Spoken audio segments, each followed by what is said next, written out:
Welcome to number one news. నేను సుహాస్. రీసెంట్గా ఆంధ్రప్రదేశ్లో ఎక్కడ చూసినా పెట్రోల్ మరియు డీజిల్ కొరత అయితే చూసాము. పెట్రోల్ బంక్స్ దగ్గర 1 కిలోమీటర్ వరకు కార్లు మరియు టూ వీలర్స్ లారీలు ఎలా అయినా 1 కిలోమీటర్ వరకు క్యూ ఉంది. అసలు ఈ పెట్రోల్ కొరత సడన్గా ఎక్కడ లేని, ఏ స్టేట్లో లేని పెట్రోల్ కొరత ఏపీలోనే ఎందుకు వచ్చిందో ఈ వీడియోలో డిస్కస్ చేసుకుందాం. ఈ వీడియోలో మనం డిస్కస్ చేసేది ఏంటంటే పెట్రోల్ కొరత ఏపీలో ఎందుకు వచ్చింది, వై క్రైసిస్, మరి ఈ పెట్రోల్ కొరతను ఆదుకోవడానికి గవర్నమెంట్ ఎటువంటి రెస్పాన్స్ తీసుకుంది అని చూద్దాం. ఫస్ట్గా పెట్రోల్ కొరత ఫస్ట్ రీజన్ వచ్చేసి ఓఎంసీ ఫినాన్షియల్ లాసెస్. ఓఎంసీ అంటే oil marketing companies. Oil marketing companies అంటే Indian petrol, HP petrol, Bharat gas ఇలాంటివి ఆయిల్ పెట్రోలియం కంపెనీస్ అనేవి ఒక గ్రూప్గా ఫామ్ అయ్యి ప్రైస్ పెడుతుంది. అసలు పెట్రోల్ ప్రైస్ ఎలా పెడతారంటే ఫస్ట్ ఈ ఓఎంసీ కంపెనీస్ అయితే Indian oil, Bharat petroleum, HP ఇలాంటి ఆయిల్ పెద్ద పెద్ద కంపెనీస్ ఓఎంసీ బేస్ ప్రైస్ పెడుతుంది. అంటే పెట్రోల్కి వాళ్ళకి బేస్ ప్రైస్ అనేది సెట్ చేస్తారు. దాని తర్వాత సెట్ చేసిన తర్వాత సెంట్రల్ గవర్నమెంట్ అయితే సెంట్రల్ ఎక్సైజ్ డ్యూటీ ట్యాక్స్ అయితే వేస్తుంది. దాని తర్వాత సెంట్రల్ ఎక్సైజ్ డ్యూటీ ట్యాక్స్ వేసిన తర్వాత స్టేట్ కూడా ఒక ఎక్సైజ్ డ్యూటీ ట్యాక్స్ అయితే వేస్తుంది. అది వేసిన తర్వాత మనం ఏదైతే సిటీస్లో చూస్తూ ఉంటామో బంక్స్, వాళ్ళ డీలర్స్ కూడా వాళ్ళ కమిషన్ని ఆ ప్రైస్లో యాడ్ చేయడం జరుగుతుంది. ఎన్ని స్టెప్స్ యాడ్ చేశాక మనకి రీటైల్గా దొరికే పెట్రోల్ ప్రైసే మనం చూస్తున్నాం. లీటర్ వచ్చేసి 120 రూపీస్. ఇది పెట్రోల్ ప్రైస్ మెకానిజం. అయితే ఈ ఓఎంసీ ఫైనాన్షియల్ లాస్ ఏంటంటే రీసెంట్గా మనం చూసినట్టయితే యుద్ధం రావడం వల్ల ఇంటర్నేషనల్ క్రూడ్ ఆయిల్ ప్రైస్ అయితే చాలా పెరగడం జరిగింది. అంత పెరుగుతున్నా కూడా వీళ్ళకి లీటర్ వచ్చేసి 30 to 40 రూపీస్ లాస్ వచ్చినా సరే వాళ్ళు అదే ప్రైస్కి అమ్ముతున్నారు. ఎందుకంటే దీన్ని గవర్నమెంట్ ఇంకా ప్రైస్ అనేది మనం చూసుకున్నట్టయితే గవర్నమెంట్ కూడా కంట్రోల్ చేస్తుంది ప్రైస్ని.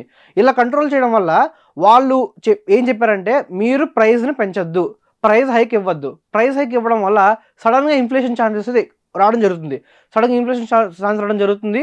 అలాగే ఇలా ప్రైస్ పెరిగిన వెంటనే పొలిటికల్ ఇన్స్టెబిలిటీని పబ్లిక్ అయితే గెయిన్ చేసుకొని వాళ్ళు పాలిటీషియన్స్ని, లీడర్స్ని క్రిటిసైజ్ చేయడం మొదలు పెడతారు. సో అందుకనే వాళ్ళు 30 to 40 రూపీస్ లాస్లో ఉన్నా సరే ప్రైస్ని వాళ్ళు హైక్ చేయట్లే. దీని తర్వాత ఫ్యూచర్లో గవర్నమెంట్ ఇలా వాళ్ళని బ్యాలెన్స్ షీట్లో వాళ్ళు లాస్ చూపించుకోకుండా వాళ్ళు లాస్లో ఉన్నా సరే పెట్రోల్ని అదే లాస్ రేట్కి అమ్ముతున్నారు. కాబట్టి గవర్నమెంట్ వీళ్ళకి ఫ్యూచర్లో 2 types ఆఫ్ బెనిఫిట్స్ ఇవ్వబోతుంది. ఒకటి ఏంటంటే వాళ్ళకి ఏదైతే సెంట్రల్ డ్యూటీ ట్యాక్స్ కానీ స్టేట్ డ్యూటీ ట్యాక్స్ కానీ వాళ్ళకి ట్యాక్స్ హాలిడే లేకపోతే ట్యాక్స్ రిలీఫ్ అయితే ఇస్తారు. లేదా గవర్నమెంట్ ఫ్యూచర్లో పెట్రోల్ ప్రైస్ అయితే పెంచే ఛాన్సెస్ ఉంది. సో ఇలా వాళ్ళు లాస్లో ఉన్నాక కూడా పెట్రోల్ అమ్ముతున్నారు. ఇది ఒక main strong reason petrol prices రావడానికి. సెకండ్ రీజన్ వచ్చేసి క్రాస్ బోర్డర్ డిమాండ్ అంటే ఆంధ్రప్రదేశ్కి చుట్టూ ఉన్న బార్డర్ స్టేట్స్ ఏంటి? కర్ణాటక, తమిళనాడు, ఒడిశా, ఛత్తీస్గఢ్, తెలంగాణ. ఇలాగా ఏపీతో పోల్చుకుంటే అక్కడ వేరే స్టేట్లలో ఉన్న పెట్రోల్ ప్రైసులు చూద్దాం. ఏంటంటే కర్ణాటక, తమిళనాడు, ఒడిశా, ఛత్తీస్గఢ్, తెలంగాణ ఇక్కడ చూసుకుంటే యావరేజ్న 10 రూపాయలు, లీటర్కి 10 రూపాయలు సేవ్ అవుతుంది. ఇప్పుడు సింపుల్గా ఎగ్జాంపుల్ తీసుకుందాం. మనమే ఎక్కడో చిత్తూరులో ఉండి తమిళనాడు ఒక 20 కిలోమీటర్స్ దూరంలో ఉంటుంది. అలాంటప్పుడు పెట్రోల్ కొట్టించుకునే వాళ్ళు ఎక్కువ లాజిస్టిక్స్ వాళ్ళు అయితే లారీ ట్రక్స్ అయితే ఉన్నాయో వాళ్ళు దూరం ప్రదేశంకి వెళ్ళడానికి, ట్రావెల్ చేయడానికి పెట్రోల్ కొట్టిస్తూ ఉంటారు. వాళ్ళు ఏపీలో కొట్టడం కంటే తమిళనాడు బార్డరే కదా, ఆ తమిళనాడుకి వెళ్ళి పెట్రోల్ ఇక్కడ కొట్టించడం జరుగుతుంది. అక్కడ కొట్టడం వల్ల ఏమవుతుందంటే తమిళనాడులో ఉన్న బంక్కి డిమాండ్ పెరుగుతుంది, ఏపీలో ఉన్న బంక్కి డిమాండ్ పెరగట్లేదు. దీన్ని క్రాస్ బోర్డర్ డిమాండ్ అంటారు. సో ఇలా పెరగడం వల్ల మన స్టేట్ గవర్నమెంట్ ఏం చేశారంటే బల్క్గా వచ్చిన పెట్రోల్ని ఆపేసి ఆ బల్క్ పర్చేస్ని తగ్గించేసి, ఎందుకంటే బల్క్ పెట్రోల్ వల్ల వాళ్ళ గవర్నమెంట్కి లాభం అవుతుంది. అలాగే చాలామంది ఏం చేస్తున్నారంటే బల్క్లో వేరే స్టేట్లో కొనుక్కొని ఈ స్టేట్లో బ్లాక్ మార్కెట్ చేయడం చూసాం. సో ఇది ఆపడం వల్ల ఏమైందంటే క్రాస్ బోర్డర్ డిమాండ్ ఆపేశారు. ఏదైతే వేరే స్టేట్లకు బల్క్ తెచ్చుకున్న పెట్రోల్ ఆపేశారు. అది ఆపేయడం తర్వాత వెంటనే ఏమైందంటే ఏపీలోకి వచ్చాక వాళ్ళు ఇంకా తప్పనిసరిగా ఏపీలోనే కొట్టించుకోవాలి. ఎప్పుడైతే ఏపీలోనే కొట్టించుకోవడం స్టార్ట్ అయిందో పెట్రోల్, సడన్గా పెట్రోల్ బంక్స్లో ఎక్కువ లారీలు రావడం, వాళ్ళు ఎక్కువ బల్క్ ఇక్కడ కొట్టించుకోవడం ఒకలాంటి ప్యానిక్ సిచ్యువేషన్ క్రియేట్ చేసింది. ఇది సెకండ్ మెయిన్ రీజన్. ఎందుకంటే పెట్రోల్ క్రైసిస్ రావడానికి సెకండ్ మెయిన్ రీజన్ వచ్చేసి ఈ క్రాస్ బోర్డర్ డిమాండ్. తర్వాత మూడో కాజ్ వచ్చేసి క్రెడిట్ ఫెసిలిటీ రివోకేషన్. ఏంటంటే ఈ మధ్య ఎప్పుడైతే వార్ స్టార్ట్ అయిందో ఏదైతే డీలర్స్ వాళ్ళ కంపెనీస్ నుంచి పెట్రోల్ అయితే వాళ్ళు ఎప్పటికప్పుడు ఆర్డర్ చేసుకుంటూ ఉండాలి. వాళ్ళైతే మామూలుగా ఓల్డ్ బేసిస్లో అయితే వాళ్ళు ఒక అడ్వాన్స్ కట్టిన తర్వాత వాళ్ళు పెట్రోల్ ఇచ్చి తర్వాత వాళ్ళు ఫుల్ అమౌంట్ పే చేస్తారు. కాకపోతే వార్ వచ్చినప్పుడు అయితే మనం చూసుకోవచ్చు credit facilities. Oil companies no demand 100% payment in advance. ఒకేసారి 100% పేమెంట్ చేస్తేనే వాళ్ళు ఫుల్ పెట్రోల్ అయితే ఇస్తామని చెప్పారు. సో పెద్ద పెద్ద కంపెనీస్, పెద్ద పెద్ద డీలర్స్ అయితే వాళ్ళు బంక్‌కి తెచ్చుకుంటున్నారు. కాకపోతే చిన్న బంక్స్ ఏదైతే ఊర్లో, సిటీస్‌లో చిన్న బంక్స్ ఉంటాయో వాళ్ళు ఒకేసారి 100% పేమెంట్ వాళ్ళు చేసుకోలేకపోతున్నారు. చేసుకోకపోవడం వల్ల వాళ్ళకి రిజర్వ్ కూడా అయిపోతున్న సమయంలో కూడా వాళ్ళు పెట్రోల్ ఆర్డర్ చేసుకోవడానికి వాళ్ళకి డబ్బులు లేక, క్రెడిట్ ఫెసిలిటీ లేకపోవడం వల్ల పెట్రోల్ ప్రైసెస్ వచ్చినాయి. సో, ఈ 3 మెయిన్ రీజన్స్ ఉండగా fourth the main cause for this petrol crisis ఏంటంటే సోషల్ మీడియా పానిక్. ముందు చూసాం మనం ఆ ముందు రోజు ఎప్పుడైతే 3 డేస్ వరకు ఎక్కడ పెట్రోల్ అనేది క్రైసిస్ వరకు కనిపియలేదు. ఎప్పుడైతే ఓవర్ నైట్‌న సోషల్ మీడియాలో ఒకేసారిగా పానిక్ క్రియేట్ చేశారు. ఏమనంటే పెట్రోల్ అయిపోతుంది. మనం చూడొచ్చు. పెట్రోల్ ప్రైస్ హైక్ అవ్వచ్చేమో, లేకపోతే పెట్రోల్ బంక్ షట్ డౌన్ చేసేస్తున్నారని, లేకపోతే ఫ్యూయల్ షార్టేజ్ ఉంది.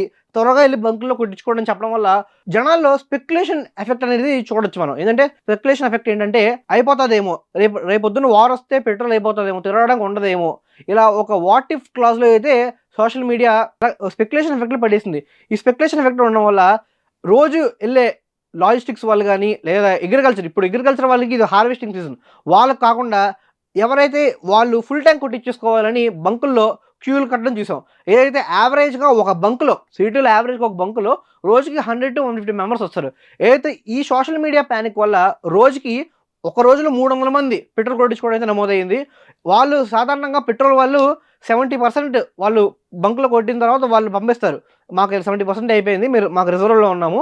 మాకు పెట్రోల్ పంపించండి. కాకపోతే ఒక్క రోజులోనే ఆ రిజర్వ్ కూడా కొట్టాల్సొచ్చింది. సో, ఈ 2 డేస్ విజయవాడలో ఎక్కువగా చూసుకుంటే ఎన్టీఆర్ జిల్లాలో ఈ పెట్రోల్ క్రైసిస్ రావడానికి కారణం ఏంటంటే మెయిన్‌గా సోషల్ మీడియా పానిక్.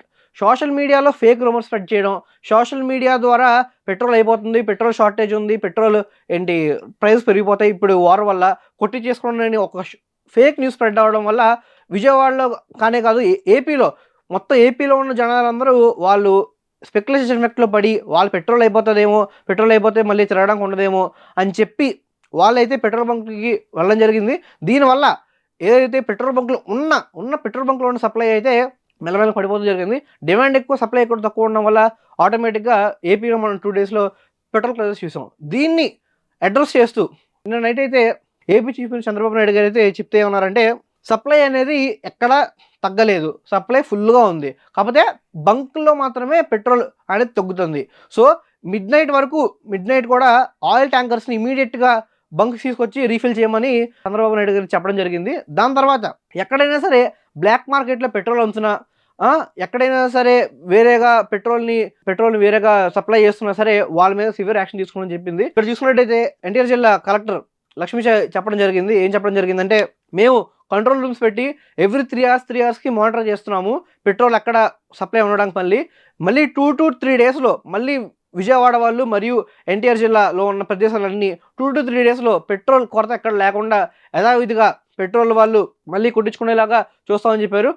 ఒకటి మాత్రం ఎన్టీఆర్ జిల్లా కలెక్టర్ చెప్పడం జరిగింది ఏంటంటే విజయవాడలో మరియు ఎన్టీఆర్ జిల్లాలో ఎక్కడా పెట్రోల్ కొరత లేదు. పెట్రోల్ మరియు డీజిల్ కొరత ఎక్కడా లేదు.